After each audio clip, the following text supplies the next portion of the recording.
Today I will discuss about clinical evaluation of clubfoot. By the end of this lecture, participants should be able to differentiate idiopathic from non-idiopathic clubfoot, perform a systematic clinical examination, assess severity using the Pirani score, and decide when investigations are necessary. Is it really a clubfoot? Question is every inward turning foot a clubfoot? The answer is no. Conditions that mimic clubfoot are postural clubfoot, metatarsus adductus, calcaneovalgus foot, and neuromuscular foot deformities. General examination is very important because the child is more important than the foot. So look for associated abnormalities and always examine spine, upper limbs, knees, hips, and assess neurological status. This examination helps to distinguish idiopathic clubfoot from syndromic or neurogenic clubfoot. Local examination is also important. Inspection, palpation, and range of motion are the components of local examination. During inspection, realize is it unilateral or bilateral clubfoot? Assess foot size, see calf muscle wasting, see heel position, assess skin creases, and assess severity of deformity. During palpation, palpate head of talus, navicular prominence, Achilles tendon, and medial soft tissues. Assess flexibility and rigidity during palpation. During range of motion, ankle dorsiflexion and plantar flexion is important movements to assess. Forefoot abduction, hindfoot varus, and midfoot flexibility also important assessment during range of motion. Regarding Cavus, look for high medial arch and plantar flex first ray. For adduction, observe forefoot deviated medially. For varus, look from behind. Is the heel inverted? And for Equinus, attempt gentle ankle dorsiflexion. Can the foot reach neutral or less than neutral or beyond neutral? Always assess flexibility and rigidity of foot. Flexible foot corrects easily, so it has good prognosis and it responds quickly to Ponseti casting. On the other hand, a rigid foot, there is difficulty in correction. They required more casts and there is greater risk of relapse. Clubfoot is divided into different categories. Idiopathic clubfoot, most common type, 80% cases, healthy child, best prognosis, responds well to Ponseti. Postural clubfoot, it is flexible, easily corrected manually, often resolves with only stretching. It usually doesn't require full Ponseti casting.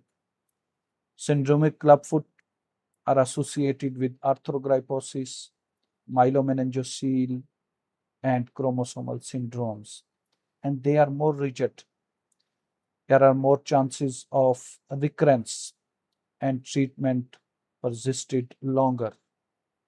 In complex clubfoot, foot are short, stubby, deep plantar crease, deep posterior crease, severe equinus, hyperextended great toe, and short first metatarsal. They are difficult to treat. In neglected clubfoot, child usually presents after walking age, and there are secondary bony changes, including callosities. Their treatment is very difficult. The Pirani score is the most widely used clinical scoring system for clubfoot. It was developed by Dr. Shafiq Pirani, and it is used to quantify the severity of deformity, to monitor correction during the Ponseti method, and to help to predict the need for Achilles tenotomy. Pirani score is simple, reliable, reproducible, based entirely on clinical examination, and doesn't require radiographs. The Pirani score depends on 6 clinical signs. These signs are divided into 2 groups. Hindfoot contracture score, 3 signs. Midfoot contracture score, also 3 signs. Each sign is scored 0, 0.5, and 1. 0 means normal, 0.5 means moderately abnormal, and 1 means severely abnormal. So maximum hindfoot score is 3, maximum midfoot score is also 3. So total maximum Pirani score is 6. Midfoot contracture score consists of 3 signs: curvature of lateral border, medial crease, and position of lateral head of talus. Regarding curvature of lateral border, this curvature is developed because forefoot adduction makes the lateral border convex. In case lateral border is almost straight, so it is normal. In moderate cases, there is slight lateral convexity, while in severe cases, it is deviated and makes a C later. Medial crease, it is developed because navicular and forefoot shift medially, producing skin folding on the medial side. If no middle crease, it is normal. If shallow crease, it is moderate. If deep crease, it is severe. Regarding position of lateral head of talus, if lateral head cannot be palpated, it means it is fully covered by navicular, then it is normal. If it is partially palpable, then it is moderate. And if it is easily palpable, then it is severe. Regarding hindfoot contracture curve, it also has 3 signs: posterior crease, empty heel, and rigid equinus. If there is no crease, then normal. If shallow crease, then moderate. If severe crease, deep crease, then it is severe. Empty heel, if it is easily calcaneus is easily palpable, then it is normal. If it is palpable with difficulty, then it is moderate. If it is not palpable, then it is severe. Regarding rigid equinus, assess dorsiflexion. If dorsiflexion beyond neutral, then it is normal. If dorsiflexion reaches neutral, then it is moderate. If dorsiflexion is not possible to reach neutral, then it is severe. Do we need X-ray?